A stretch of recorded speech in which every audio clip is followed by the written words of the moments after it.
وقال النبي صلى الله تبارك وتعالى عليه وسلم اللهم بارك لنا في رجب وشعبان وبلغنا رمضان. وقال النبي صلى الله تبارك وتعالى عليه وسلم شعبان شهري ورمضان شهر الله، أو كما قال عليه الصلاة والسلام.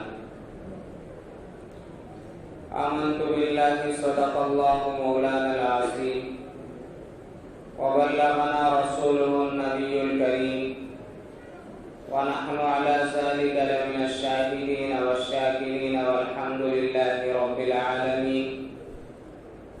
اللهم صل على سيدنا مولانا محمد في أول كلامنا. اللهم صل على سيدنا مولانا محمد في وسط كلامنا. اللهم صل على سيدنا مولانا محمد في آخر كلامنا.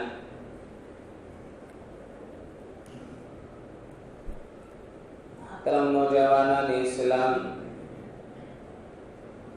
بزرگوں اور عزیز ساتھیوں،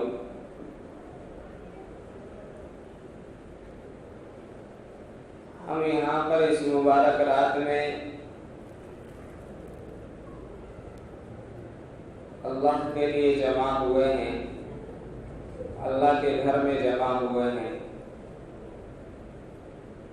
اللہ سے دعا کریں اللہ ہم سب کے یہاں جمع ہونے کو قبول فرمائے، اور اللہ سے دعا کریں اللہ ہمارے یہاں جمع ہونے کو ذریعہ بنا کر کے اللہ ہماری مغفرت فرمائے۔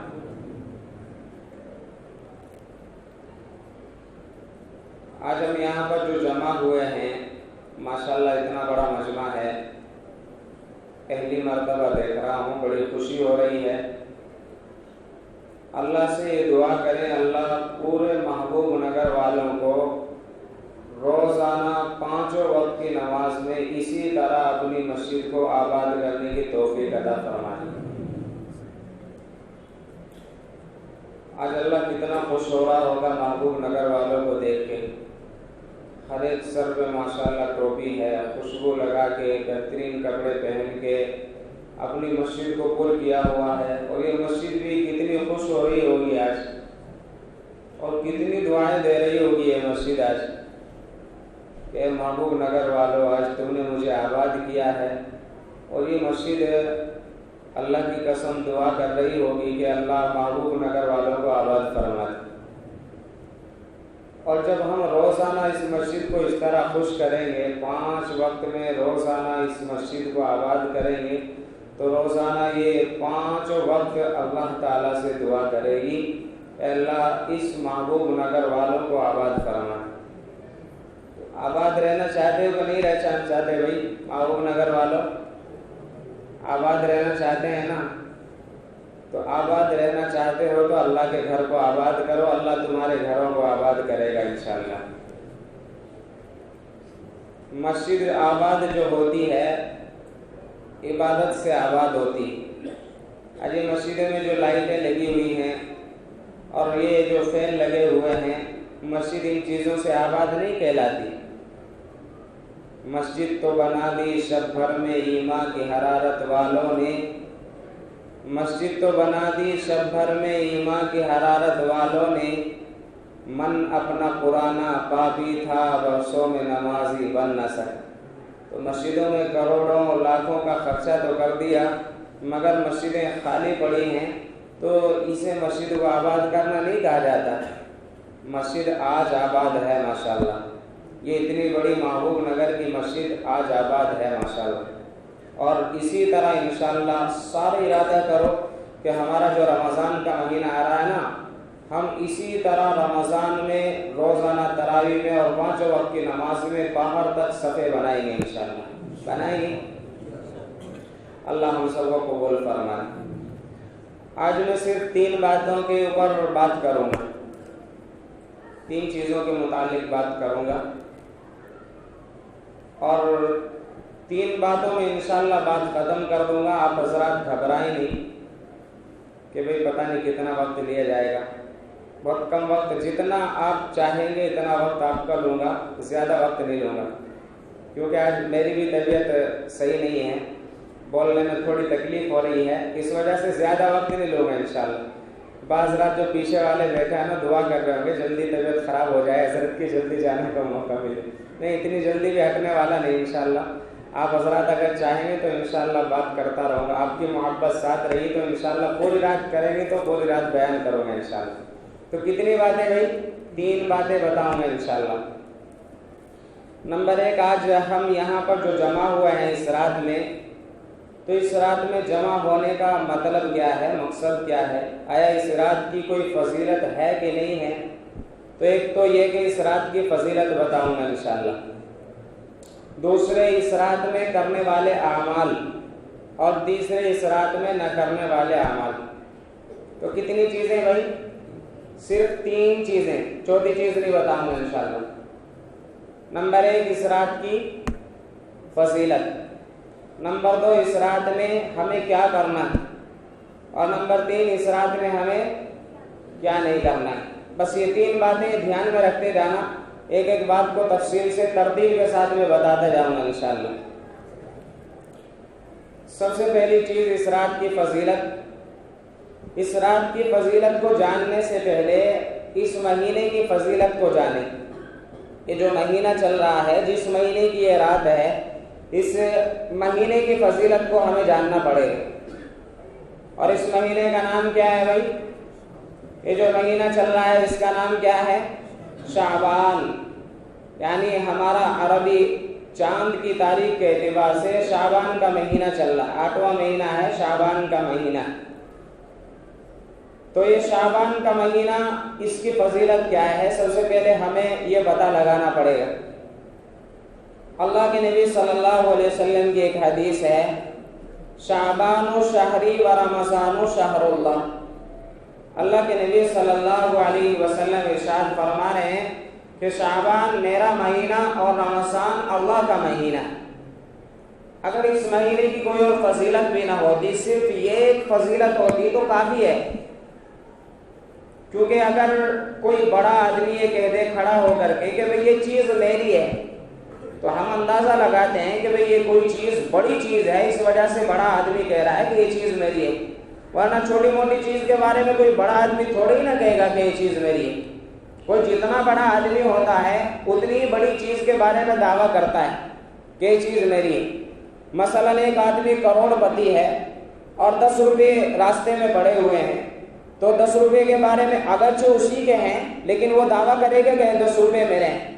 نہیں کرے گا، کیونکہ وہ سمجھے گا میری عزت کم ہو جائے گی اگر میں نے کہا ہے 10 روپے میرے ہیں. اس وجہ سے وہ 10 روپوں کی طرف دھیان ہی نہیں کرتا. اسی طرح شعبان کا جو مہینہ ہے، اللہ کے نبی صلی اللہ علیہ وسلم اپنی طرف نسبت کر رہے ہیں، اور اللہ کے نبی سارے جہاں کے بادشاہ ہیں. اللہ کی ذات کے بعد میں اگر کسی کا نمبر آتا ہے تو وہ جناب محمد رسول اللہ صلی اللہ علیہ وسلم کی ذات ہے. اللہ کے بعد اگر کوئی بڑائی کے لائق ہے تو اللہ کے نبی صلی اللہ علیہ وسلم ہے. اگر کوئی ذات تعریف کے لائق ہے تو اللہ کے نبی صلی اللہ علیہ وسلم ہے، جن کے صدقہ طفیل میں اللہ نے دونوں جہاں کو بنایا. تو بہرحال اللہ کے نبی اپنی طرف منسوب فرما رہے ہیں شعبان کو کہ شعبان میرا مہینہ ہے. تو معلوم ہوا کہ شعبان کے اندر کوئی خاص بات ہے کہ جس وجہ سے اللہ کے نبی فرما رہے ہیں کہ شعبان میرا مہینہ. ورنہ رجب کو تو کہیں بھی نہیں فرمایا. رجب میں بھی اللہ نے معراج کرائی، آپ نے پچھلے مہینے واقعہ سنا نا، رجب میں بھی اللہ نے معراج کرائی. ربیع الاول میں آپ صلی اللہ علیہ وسلم پیدا ہو رہے ہیں، تو ان مہینوں کے بارے میں تو اللہ کے نبی نے نہیں فرمایا کہ شعبان یہ رجب میرا مہینہ، ربیع الاول میرا مہینہ. شعبان کے مہینے میں کیوں فرمایا جا رہا ہے کہ شعبان میرا مہینہ اور رمضان اللہ کا مہینہ؟ تو شعبان کے اندر خاص بات ہے، اور شعبان کے اندر کوئی عظمت ہے، اور شعبان کے اندر کوئی فضیلت ہے، جس کی وجہ سے اللہ کے نبی صلی اللہ علیہ وسلم نے یہ ارشاد فرمایا ہے جس کو عام انسان نہیں سمجھ سکتا، لیکن اللہ کے نبی صلی اللہ علیہ وسلم کو پتا ہے کہ شعبان کے مہینے کے اندر خاص بات ہے. پیران پیر غوث اعظم دستگیر شیخ عبد القادر جیلانی رحمۃ اللہ علیہ، نام تو سنا ہے ماشاءاللہ، سبھی محبت کرتے ہیں، کون نہیں جانتا، پیرانے پیر ہیں، یعنی سب پیروں کے پیر ہیں۔ غوث اعظم دستگیر شیخ عبد القادر جیلانی رحمۃ اللہ علیہ، ایک آدمی آئے اور آنے کے بعد معلوم کیا حضرت شعبان کی کوئی خاص بات بتائیں، شعبان کی فضیلت بتائیں۔ تو حضرت نے فرمایا صبح میں آ جانا۔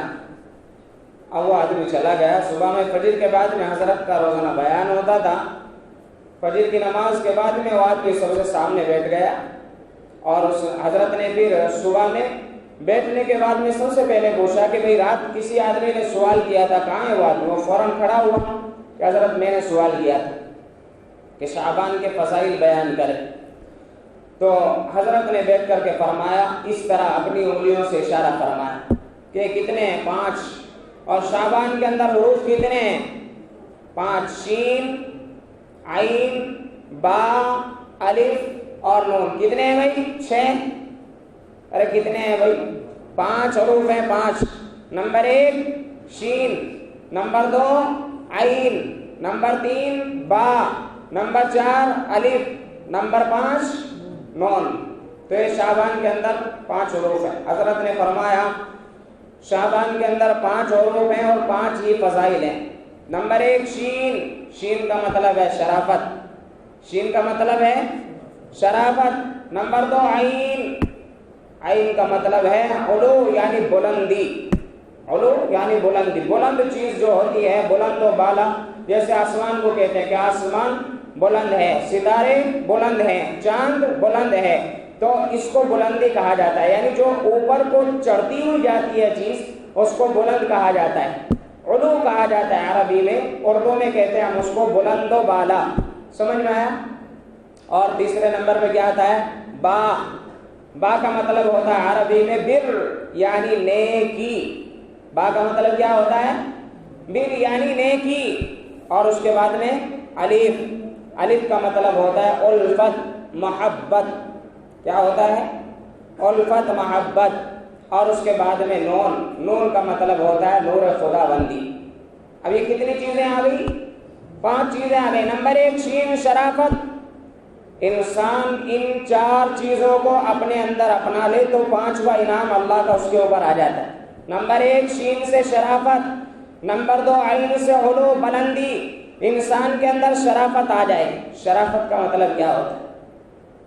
ہر ایک کا عزت، احترام، غصہ کم کرو، اکڑ کم کرو، گھمنڈ کم کرو، شرافت کے ساتھ میں، عزت کے ساتھ میں، احترام کے ساتھ میں، بڑوں کے ساتھ کیسے پیش آنا، بچوں کے ساتھ کیسے پیش آنا، ماں باپ کے ساتھ میں کیسے پیش آنا، اپنے اندر یہ اخلاق پیدا کرو، اس کو کہا جاتا ہے شرافت۔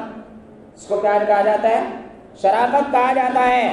آج بڑوں کو اکرام کا پتہ نہیں، چھوٹوں کا پتہ نہیں ہے، چھوٹوں کے ساتھ میں کیسے شفقت کرنا ہے، بڑوں کے ساتھ میں کیسے پیش آنا ہے، ماں کے ساتھ میں کیسے بات کرنا، باپ کے ساتھ میں کیسے بات کرنا، پڑوسیوں کے حقوق کیا ہوتے ہیں، کوئی پتہ ہی نہیں ہے۔ یہ شرافت نہیں کہلاتی، یہ ہوتا ہے اکڑ انسان کا۔ باپ آیا تو باپ کو سمجھ نہیں رہا، باپ کو باپ نہیں سمجھ رہا، ماں کو ماں نہیں سمجھ رہا، بڑے کو بڑا نہیں سمجھ رہا، چھوٹے کو چھوٹا نہیں سمجھ رہا، بس گھمنڈ ہے، اکڑ ہے، جو بھی سامنے آیا غصے سے بات کر رہا، اکڑ کے ساتھ میں بات کر رہا ہے، اس کو شرافت نہیں کہا جاتا۔ اسی وجہ سے سب سے پہلے فرمایا شرافت ہر انسان اپنے اندر پیدا کرے، اکڑ کو، گھمنڈ کو، تکبر کو اپنے اندر سے نکالے۔ یہ تکبر سب سے بڑی خراب چیز ہے، سب سے بڑی بیماری انسان کے اندر۔ جب تکبر آ جاتا ہے تو ساری برائیاں اس کے اندر آ جاتی ہیں۔ جب انسان کے اندر تکبر آ جاتا ہے اللہ اسے اپنی رحمتوں سے دور کر دیتا ہے۔ راندہ درگاہ ایک شیطان تکبر کیا، اللہ نے اپنی درگاہ سے نکال کے ملعون بنا دیا۔ تکبر ہرگز انسان کو نہیں کرنا چاہیے، ہمیشہ نیکی کے ساتھ میں رہنا چاہیے، ہمیشہ شرافت کے ساتھ میں، عزت و احترام۔ اگر انسان دوسروں کی عزت کرتا ہے اللہ اسے دنیا کی نظروں میں عزیز بنا دیتا ہے، عزت والا بنا دیتا ہے۔ اگر کوئی انسان اپنے آپ میں تکبر کرتا ہے اللہ اسے دنیا کی نظروں میں ذلیل بنا دیتا ہے۔ یہ اللہ کا فیصلہ ہے۔ اس وجہ سے اگر کوئی انسان، ہر انسان دنیا میں یہ چاہتا ہے کہ دنیا والے میری عزت کریں، تو اگر یہ چاہتا ہے کہ دنیا والے میری عزت کریں تو دنیا والوں کی عزت کرنا سیکھیں۔ بڑوں کی عزت کرنا سیکھو، چھوٹوں کے اوپر رحم کرنا سیکھو، شفقت کرنا سیکھو، مہربانی کرنا سیکھو، اللہ خود بخود دنیا والوں کے دلوں میں تمہاری عزت پیدا کر دے گا۔ آج ہم یہ چاہتے ہیں ہمارے گھر میں ہمارے بچے ہماری عزت کریں، ہماری بیوی ہماری عزت کرے، ہمارے بھائی ہماری عزت کریں، لیکن ہم خود عزت کروانا نہیں جانتے۔ اس وجہ سے نہ تو ہمارے بچے ہماری عزت کرتے، نہ ہمارے بھائی ہماری عزت کرتے، نہ ہماری بیوی ہماری عزت کرتی۔ کیوں؟ بھائی کے ساتھ میں ہمیں کیسے پیش آنا تھا ہمیں پتہ ہی نہیں ہے، باپ کے ساتھ میں ہمیں کیسے پیش آنا تھا ہمیں نہیں پتہ ہے۔ اس وجہ سے باپ کے ساتھ میں ہم ذلت کے ساتھ میں پیش آئے، آج ہماری اولاد ہماری ذلت کر رہی ہے۔ اس وجہ سے اگر ہم یہ چاہتے ہیں کہ ہماری دنیا والے دوسرے لوگ ہماری عزت کریں تو خود دوسروں کی عزت کرنا سیکھو۔ اگر ہم دوسروں کی عزت نہیں کر رہے ہیں تو پھر دوسروں سے عزت کی امید بھی مت رکھو۔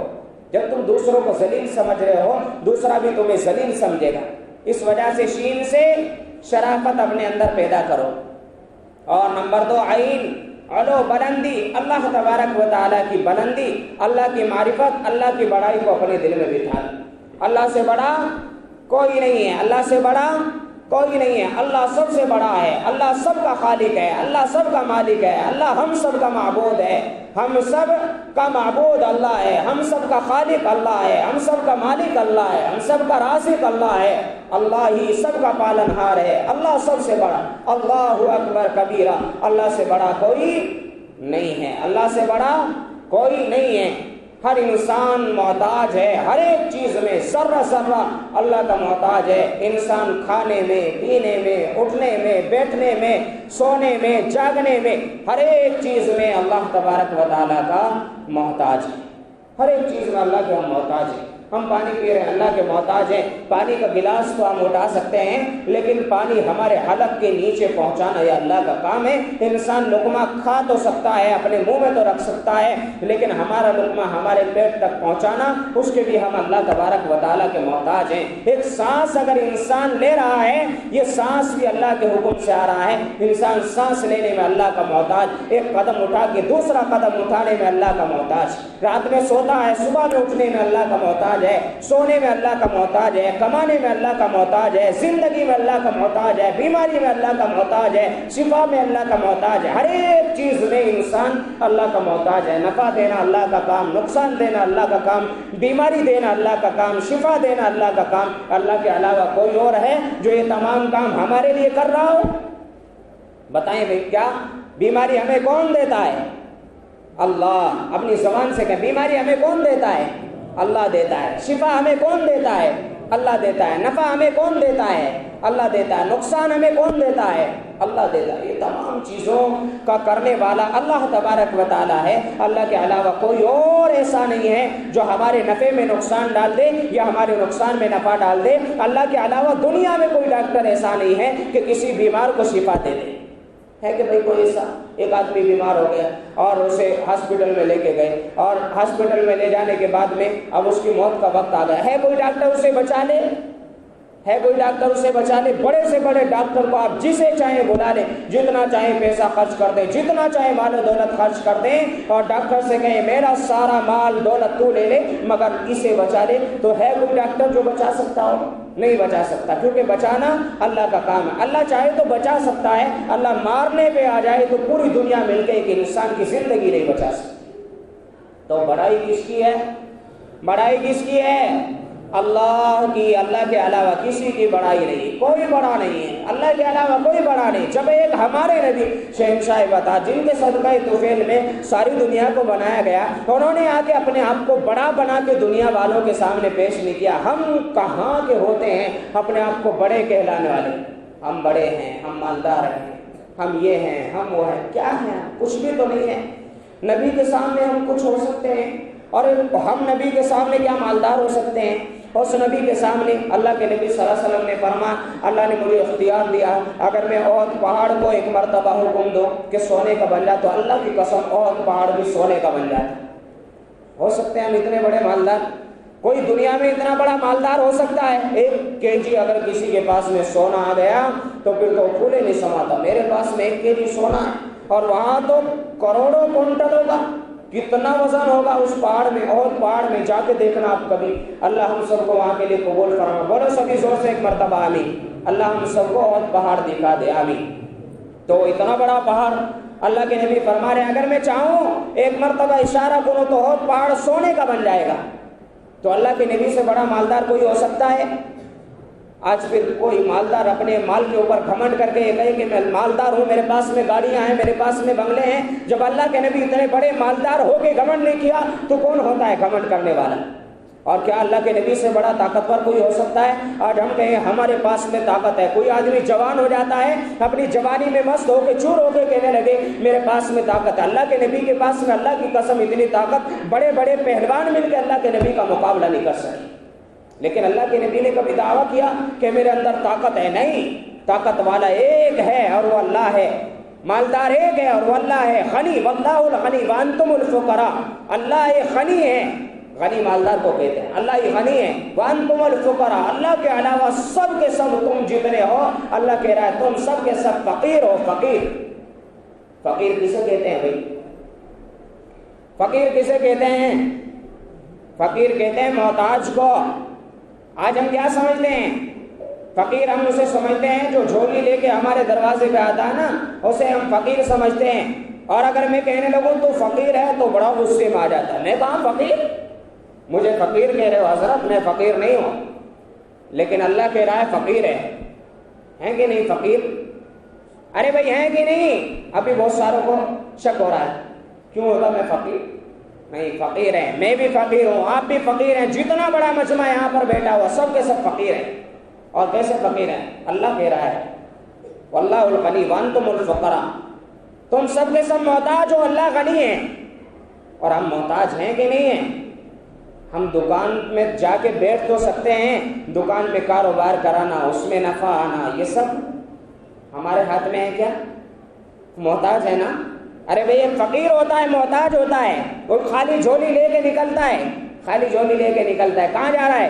مانگنے کے لیے جا رہا ہے. خالی جھولی لے کے جا رہا ہے. وہ محتاج ہوتا ہے. ہمارے دروازے کے پاس میں آتا ہے، ملا تو ملا، نہیں ملا تو نہیں ملا. وہ بھی یہی لے کے آتا ہے نا. اور جب ہم اپنی دکانوں میں بیٹھتے ہیں ہم بھی تو خالی ہاتھ بیٹھتے ہیں نا. شام تک محنت کرتے ہیں نا.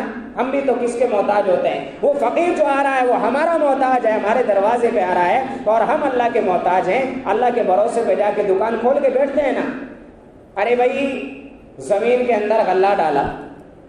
زمین کے اندر کیا ڈالا بھائی؟ زمین کے اندر غلہ ڈالا، بیج ڈالا. زمین کو کھودا، زمین کے اندر بیج ڈالا. اس کے بعد میں کیا کرتے ہیں؟ ہاتھ سے پکڑ کے پودے کو باہر کھینچتے ہیں. ایسا ہی کرتے ہیں نا. کہاں ہے محبوب نگر والوں؟ ارے بھائی سن رہے ہو کہ نہیں سن رہے ہو؟ ایسا کرتے ہیں کیا بھائی؟ نہیں کرتے نا. تو کم سے کم ناڑ تو ہلا دو. جب میں اپنا گلا خراب کر رہا ہوں میں وہ کم سے کم ہاں نہ تو کر دیا کرو. مجھے معلوم ہونا چاہیے کہ ہاں محبوب نگر والے یہاں پر بیٹھ کے میرا بیان سن رہے ہیں. تو ایسا کوئی نہیں کرتا نا، کوئی نہیں کرتا ایسا. یعنی صرف غلہ جا کے زمین کے اندر بیج ڈال کے آ جاتے ہیں. اس کے بعد میں کیا بول کے آتے ہیں؟ اللہ کے اوپر چھوڑ کے آ جاتے ہیں. ہندو ہے تو اپنے بھگوان کے اوپر چھوڑ کے آ جاتا ہے. مسلمان ہے اپنے اللہ کے اوپر چھوڑ کے آ جاتا ہے. جو جس دھرم کو ماننے والا ہے کوئی بھی ہو وہ اپنے بھگوان کے اوپر، مسلمان اپنے اللہ کے بھروسے پہ زمین کے اندر غلہ ڈال کے بیج ڈال کے آ جاتا ہے. اس کے بعد بیج کو درخت بنانا، درخت کے اوپر پھل لگانا کس کا کام ہے بھائی؟ اللہ کا کام. تو ہم محتاج ہوئے کہ نہیں ہوئے؟ ہم فقیر ہوئے کہ نہیں ہوئے؟ ارے بولو بھائی. اس لیے ہر ایک فقیر ہے. بادشاہ بھی، دنیا کا بادشاہ بھی فقیر ہے کہ نہیں ہے؟ اور یہ جو آج حکومت کے اوپر تختوں کے اوپر بیٹھے ہوئے ہیں یہ بھی فقیر ہیں کہ نہیں ہے؟ ارے بتاؤ ہیں. جب الیکشن کا موقع آتا ہے ہاتھ پھیلا کے ووٹ مانگتے ہیں کہ نہیں مانگتے ہیں؟ اور مانگنے والے کو تو فقیر کہا جاتا ہے. ان سے بڑا فقیر کون ہوگا؟ تو ہم سب فقیر ہیں. یہاں جتنے بھی بیٹھے ہوئے ہیں ہم سب فقیر ہیں. سمجھ میں آ گیا؟ آج کے بعد اگر کوئی تم کو فقیر کہہ رہا ہے تو سمجھ لینا ہمیں کوئی غلط نہیں کہہ رہا. لیکن کسی کو باہر جا کے کہہ مت دینا کہ تو فقیر ہے، کیونکہ میں نے تو آپ کو سمجھا دیا. اب اس کو بات سمجھ میں نہیں آئے گا. بیان تو آپ سن رہے، باہر تھوڑی نہ سن رہے. جو لوگ وہاں سوئے ہوئے ہیں نا گھر میں، اس کو جا کے کبھی جگا کے وہ فقیر کھڑا ہو جا اور وہ چپل لے کے آپ کو مارنا شروع کرے، میرے پاس مت آنا پھر، حضرت آپ نے مجھے چپل سے مروا دیا، میں نے اسے جا کے فقیر کہا. تو بہرحال ہم سب اللہ کے محتاج ہیں، ہم سب اللہ کے محتاج ہیں. ایک اللہ تبارک و تعالیٰ ہے جو کسی کا محتاج نہیں. اللہ کسی بھی چیز میں کسی کا محتاج نہیں ہے. ہم سب ہر ایک چیز میں اللہ تبارک و تعالیٰ کے محتاج ہیں. اسی وجہ سے دوسرے نمبر پر علو یعنی بلندی، بڑائی اللہ تبارک و تعالیٰ کی ہے، وہ ہمارے دل کے اندر آ جانا. نمبر ایک کسی کو پتہ نہیں، شرافت ہمارے اندر آ جانا، عزت احترام دوسروں کا ہمارے اندر آ جانا. نمبر دو اللہ کی بڑائی، اللہ کی بلندی، اللہ کی عظمت، اللہ کی معرفت، اللہ کا یقین ہمارے دل کے اندر آ جانا. نمبر تین کیا بتایا تھا میں نے؟ شین عین با بر یعنی نیکی، نیک کام کرنے کا مادہ ہمارے اندر آ جانا، نیک کام کرنے کا مادہ ہمارے اندر آ جانا. اور نمبر چار الف، میں مختصر بتا رہا ہوں ورنہ تفصیل سے بتاتے آپ تو یہ کہیں گے رات حضرت آج یہی کرائیں گے. نہیں، میں مختصر انشاءاللہ بتاتا جاؤں گا. تو نمبر چار الف الفت، محبت ہمارے دل کے اندر آ جانا، محبت ہمارے دل کے اندر آ جانا. آج محبتیں دلوں سے نکل گئی، بھائی کو بھائی سے محبت نہیں، بچوں سے محبت نہیں، آج نوجوان کو اپنے ماں باپ سے محبت نہیں. محبت ہے تو کس سے ہے؟ ایک سے محبت ہے. آج سب سے زیادہ پوری دنیا میں اگر سروے کیا جائے تو نوجوانوں میں 99% زیادہ نہیں ہوگا، 99% نوجوانوں کو محبت ہے. کوئی بتا سکتا ہے کس چیز سے ہے؟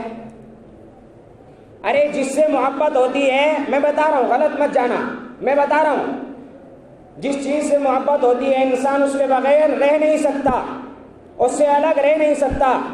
آج نوجوان کوئی مجھے ایک کھڑا ہو کے بتائے نوجوان کو سب سے زیادہ کس چیز سے محبت ہے؟ کوئی بتا سکتا ہے؟ موبائل فون سے محبت ہے. ماں باپ نہیں تو چلتا، بیوی نہیں تو بھی چلتا. آج کا نوجوان بیوی نہیں تو بھی چلتا، کوئی بھی نہیں تو چلتا ہے. اکیلے پہاڑ کے اوپر جا کے بیٹھ جائے، کوئی نہ ہو، ایک فون دے دو، پوری رات گزار لے. ہے کہ نہیں؟ کہاں ہے نوجوان بھائی؟ پیچھے بیٹھ کے سو رہے ہیں آرام. حضرت آپ چلاتے ہو کیا تو بھی کر لو، ہمیں آرام سے نیند نکالنے دو.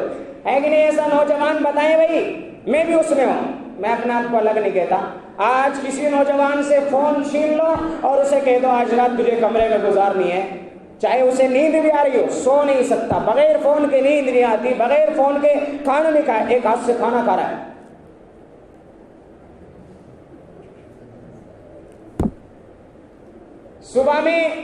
صبح میں نیند سے اٹھا، رات میں سوتے سو کم معلوم، 2 گھنٹے کو 3 کو سوتے سو چیٹنگ کر کے صبح میں اٹھتے، پھر بعض کا موبائل کی بیٹری ختم ہو جاتی، وہ چارجنگ پہ لگا دیتا.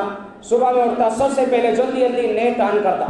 نیٹ آن کرنے کے بعد یہ اس کا میسج آیا واٹس ایپ میں، یہ فیس بک میں اس کا آیا، یہ اس کا، اس کو رپلائی کرتے بیٹھ جاتا. نہ چائے کا پتہ، نہ ناشتے کا پتہ، نہ منہ دھونے کا پتہ، نہ آنکھ دھونے کا پتہ. آنکھیں کھل نہیں رہی ہیں. ایسے ہوتا ہے کہ نہیں؟ نوجوانوں کے ساتھ ہے کہ نہیں ایسے ہی بھائی؟ آنکھیں نہیں کھلتی ہیں، لائٹ پڑ رہی ہے موبائل کی. اب ایسی صورت میں اس کو میسجوں کا رپلائی کرنا ہے. رات میں سویا، مصروف تھا میسج کرنے میں، صبح میں اٹھا تو بھی میسج کرنے میں، ساری زندگی اس کی ماں سے بات کرنے کا اس کے پاس میں وقت نہیں ہے. پہلے زمانے میں رات میں شام کے وقت میں آ کے ماں باپ کے پاس میں بیٹھا کرتے تھے، ہم نے دیکھا ہے. اور رات کا وقت جب ہوتا، مغرب کے بعد کا وقت، تو ہمارے دادا تھے، اللہ ان کی مغفرت فرمائے، اللہ ان کو جنت الفردوس مقدر فرمائے. ہمارے والد صاحب جو ہیں 9 بھائی ہیں، 9، تو ہمارے دادا حقہ لے کے بیٹھ جاتے تھے. حقہ جانتے ہیں نا آپ؟ بڑے لوگ جانتے ہوں گے. حقہ جو ہوتا ہے یعنی بیڑی کی طرح کا ہوتا ہے، وہ حقہ بڑا ہوتا ہے، وہ لے کے بیٹھ جاتے تھے. اور ان کے پاس میں آ کے کم سے کم 20-25 آدمی آ کے بیٹھ جاتے. اس میں نوجوان بھی ہوتے، ہمارے والدین اور ہمارے چچا تایا سب ہوتے. اور پھر ان میں بڑے بڑے آدمی بیٹھ کے تجربے کی باتیں بتایا کرتے. اللہ کی قسم ان کی باتیں آج ہمیں یاد آ کے ہم سوچتے ہیں کہ آج ہمیں کوئی ایسی بات بتانے والا مل جائے، نہیں ملتا.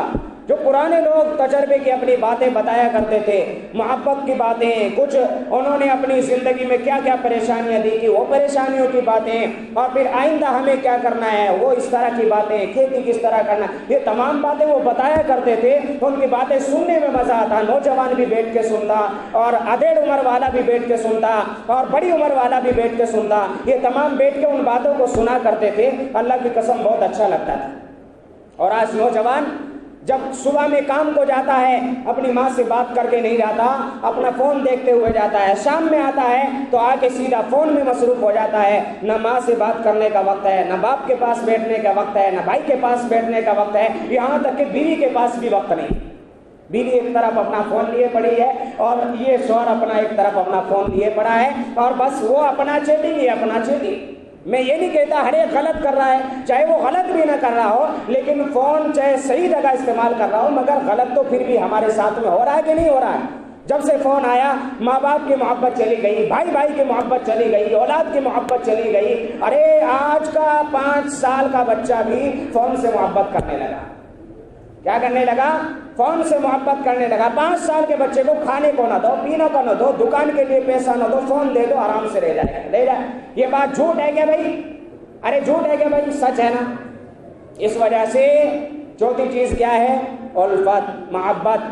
الفت اپنے اندر پیدا کر لو، محبت اپنے اندر پیدا کر لو، اور اس کے بعد میں جب یہ 4 چیز تم اپنے اندر پیدا کرو گے تو تمہیں انعام کیا ملے گا؟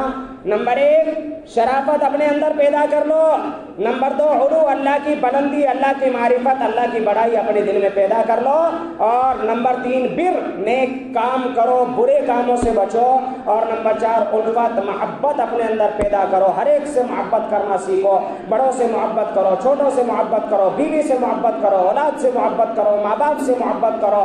تو اگر یہ 4 چیزیں آپ کے اندر آ گئی تو نور خداوندی آپ کے دل کے اندر اللہ تبارک و تعالیٰ خود بخود ڈالتے ہیں۔ سبحان اللہ، اللہ کا نور خود بخود آپ کے دل میں آیا، اور جس کے دل میں اللہ کا نور آ گیا، اللہ کی قسم ہر نیک کام کرنا اس کے لیے آسان ہو جائے گا۔ جب اللہ کا نور دل میں آتا ہے دنیا کی گندگی دل سے نکل جاتی ہے۔ آج دنیا کی گندگیوں سے ہمارا دل سیاہ ہو گیا ہے، اس لیے اللہ کا نور ہمارے دل میں جب آئے گا تو اللہ تبارک و تعالیٰ دنیا کی گندگیوں سے ہمارے دل کو پاک کرے گا۔ تو شعبان کے مہینے کی فضیلت پتہ چل گئی بھائی، ابھی تو شب برات پہ آئی نہیں، ابھی سے تھک رہے ہو، کیا بات ہے بھائی؟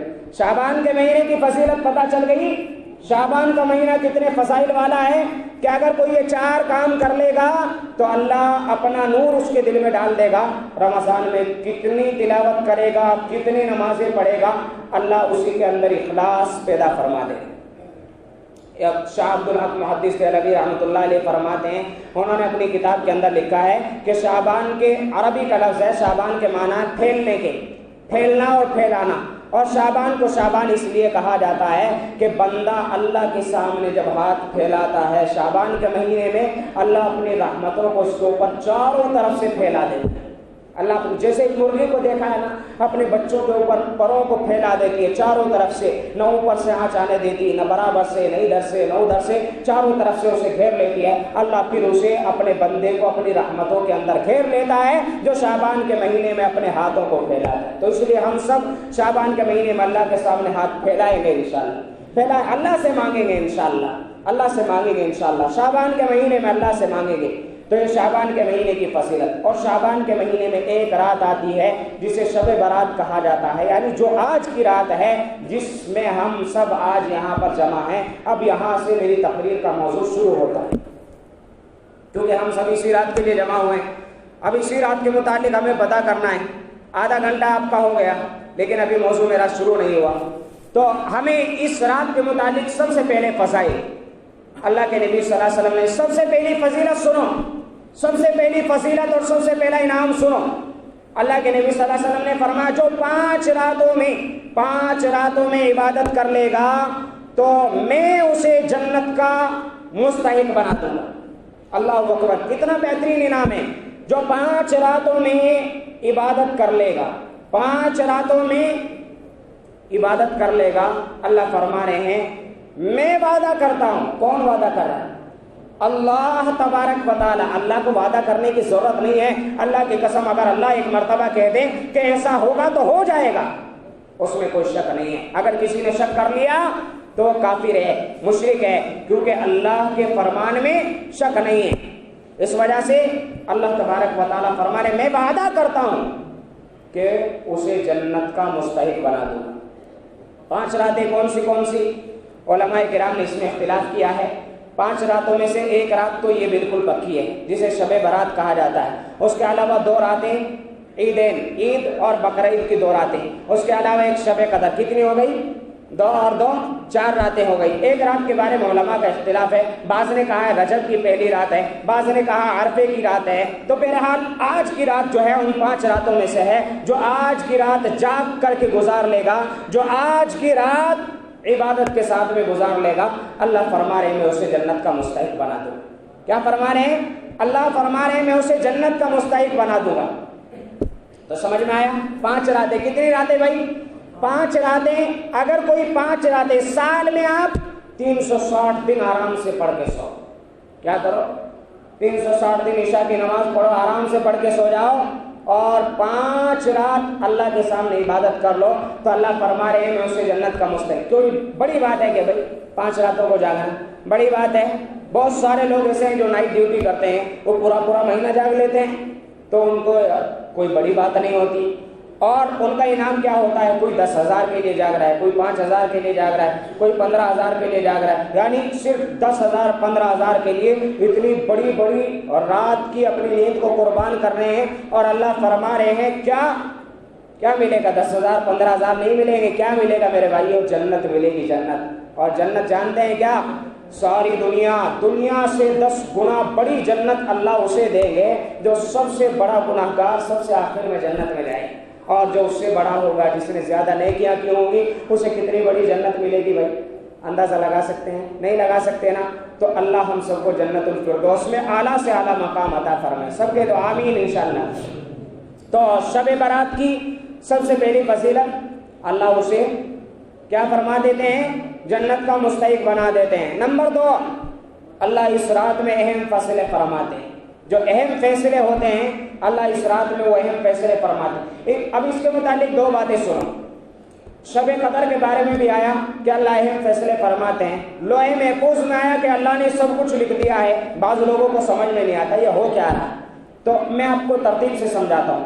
اللہ نے دنیا کو بنانے سے پہلے لوح محفوظ، یعنی لوح محفوظ ایک نوٹس ہے، ایک بک ہے، بہت بڑی بک ہے، بہت بڑی کاپی ہے. لوح محفوظ کو اللہ تبارک و تعالیٰ نے اس کے اندر پیدائش سے لے کر قیامت تک کیا کیا ہونا ہے، کیا ہونے والا ہے، کیا نہیں ہونے والا، وہ تمام چیزیں لکھی ہوئی. سمجھ میں آیا؟ لوح محفوظ کے اندر. لیکن وہ کہاں ہے؟ اللہ کے پاس میں. کہاں ہے بھائی؟ وہ اللہ کے پاس میں. اس کے بعد میں جب یہ شب برات آتی ہے تو لوح محفوظ سے وہ 1 سال تک کے، یعنی آج کی رات سے آئندہ 1 سال تک جو کچھ ہونے والا ہے وہ 1 سال کے فیصلے آسمان دنیا پر اتار دیے جاتے ہیں. سمجھ میں آیا؟ آج کی رات میں.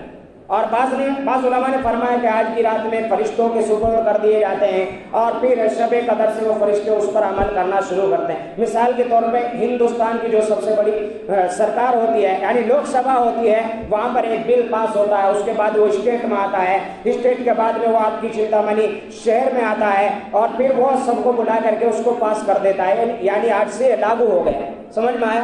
تو اس طرح ہے. پہلے اللہ کے یہاں لوح محفوظ میں وہ پاس ہو چکا ہے، اس کے بعد میں 1 سال کے لیے اب وہ اتار دیا جاتا ہے. 1 سال سے 1 سال تک، یعنی آج شب برات سے آئندہ شب برات تک کتنے انسانوں کو مرنا ہے، یہ بات بھی اللہ کے یہاں آج کی رات میں فرشتوں کے ہاتھ میں دے دی جاتی ہے. سمجھ میں آیا؟ ایک کاپی کے اندر آج رات سے آئندہ 1 سال کے بیچ میں کتنے انسان مرنے والے ہیں اس میں پتہ نہیں کس کا نام ہوگا. میرا نام ہوگا، آپ کا نام ہوگا. اسی وجہ سے اللہ کے نبی صلی اللہ علیہ وسلم نے فرمایا شعبان کے مہینے میں سب سے زیادہ روزے رکھتا ہوں، اس وجہ سے کہ شعبان کے مہینے میں اللہ آئندہ سال مرنے والوں کے بارے میں فیصلہ فرماتا ہے. میں چاہتا ہوں کہ جب میری موت کا فیصلہ لکھا جائے تو اس حال میں لکھا جائے کہ میں روزہ دار. اس وجہ سے اللہ کے نبی نے فرمایا شعبان کے مہینے میں زیادہ روزے رکھا کرو، شعبان کے مہینے میں زیادہ عبادت کیا کرو، کم سے کم ایسا تو ہو کہ جب ہماری موت کا فیصلہ ہو رہا ہو ہم عبادت کر رہے ہوں، جب ہماری موت کا فیصلہ ہو رہا ہو ہم اللہ کو یاد کر رہے ہوں، جب ہماری موت کا فیصلہ ہو رہا ہو ہم قرآن کریم کی تلاوت کر رہے ہیں، اور جب ہماری موت کا فیصلہ ہو رہا ہو اگر ہم گناہ کا کام کر رہے ہوں تو ہمارا حال کیا ہوگا۔ اس وجہ سے فرما ایک سال میں جتنے مرنے والے ہیں ان کے ناموں کی لسٹ آج فرشتوں کو، جو فرشتہ روح قبض کرنے والا ہے اس کے ہاتھ میں رجسٹر